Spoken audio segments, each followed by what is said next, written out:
11th Commerce students, good morning. Your selection of commerce stream is really superb because opportunities are more in future for you.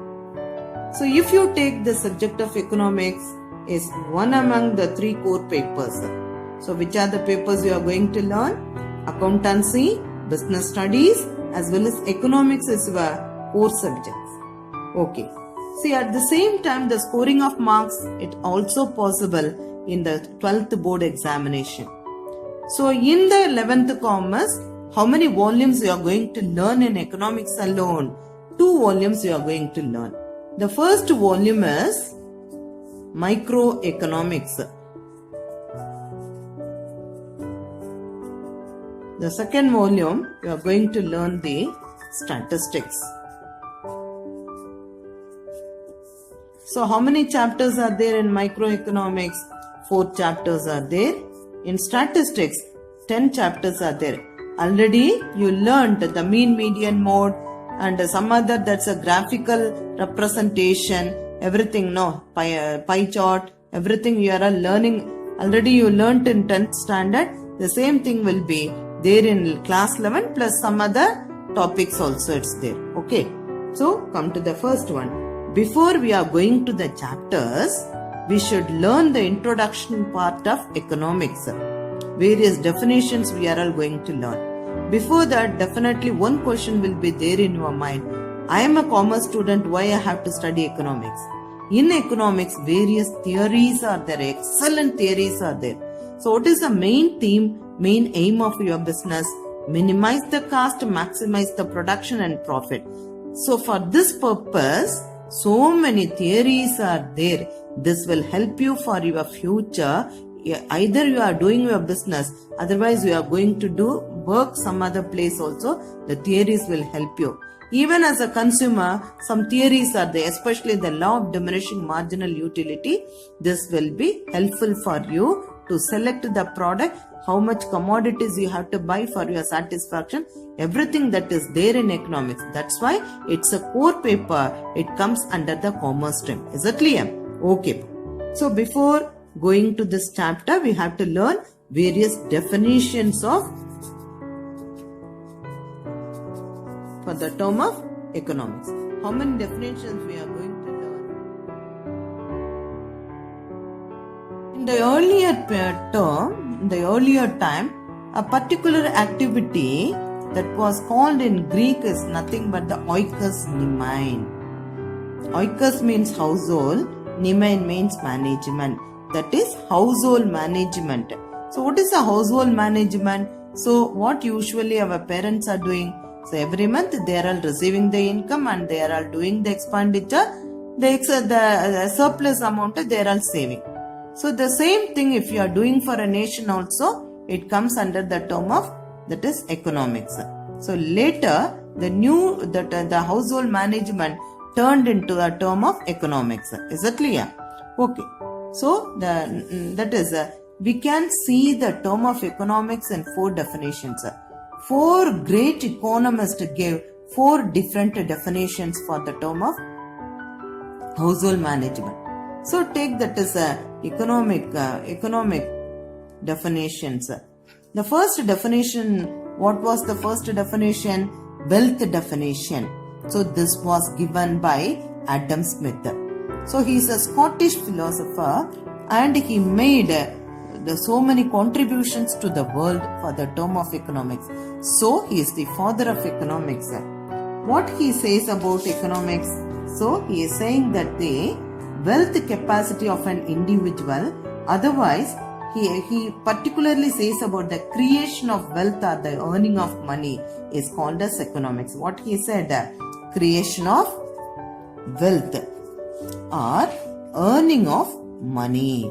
This is called as the economics. That means wealth capacity of an individual, in that way he said. And in the year of 1776, he wrote an excellent book. 1776, he wrote an excellent book that is called as An Enquiry into the Nature and the Causes of Wealth of Nation. An Enquiry into the nature and the causes. Wealth of nation. Which year he published the book? In the year of 1776. This is completely based on the wealth. In those times, one more prominent person was there. He is nothing but J.B. Say. J.B. Say. One more prominent person in those times is nothing. He was also very particular about the earning of wealth. So the first definition, how we can say W. The second set of economists, they gave one more definition for the term of economics is nothing but the welfare definition. Who made the welfare definition? Professor Alfred Marshall. What he said about the word economics is a study of mankind in the ordinary business of life. He is connecting individual with the society. He is connecting individual with the society.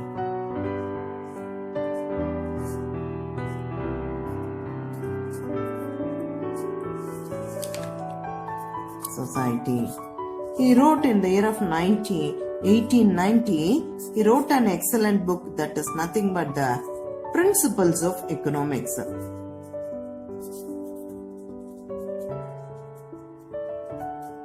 So welfare definition. So we can make it as the M because he is giving that as the material well-being, the word he is always using. So this definition, it has the letter of M. First, wealth, material well-being, welfare economics. So M. The third one is called as the scarcity definition.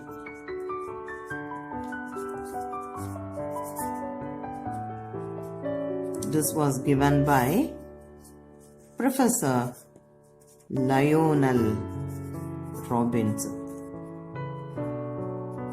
What he said? Wants are unlimited. What he said? What is economics? Wants are unlimited, but resources are limited. So, how to use the limited resources? In an alternative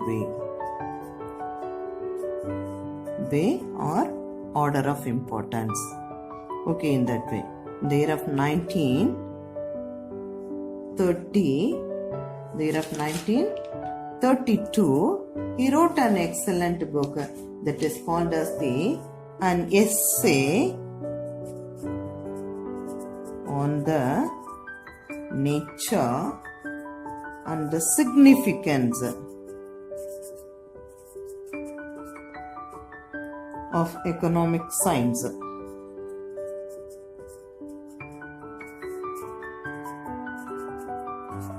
So his theory is completely based on the choice.